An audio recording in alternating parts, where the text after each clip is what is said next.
दीर्घ वर्ष हम कोरापुट जिला उपात अंचल कारणीपदर ग्राम में छोटिया कलभट निर्माण होता किछि दिन व्यवधान पर कलभट टी भांगी पड़ा आउे कादुआ खालखमा हो शोचनीय अवस्था पड़ रही रास्ता।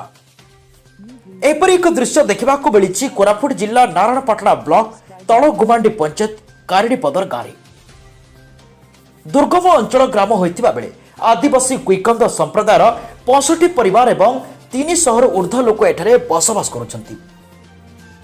ए रास्ता अव्यवस्था थिबा बेले यातायात निमंते नाही नथिबा असुविधार सम्मुखीन हेबाको पड़ुछि बोली ग्रामवासी प्रकाश करिसंती। ए बाबदरे स्थानीय सरपंच ब्लॉक गोष्ठी उन्नयन अधिकारी सांसद को अवगत कले मध्य आम ग्रामर रास्ता प्रति ध्यान देउनथिबा अंचलवासी प्रकाश करिसंती।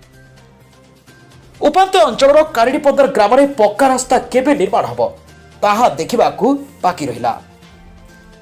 कोरापुट तपन हियाल को रिपोर्ट, गुगली न्यूज।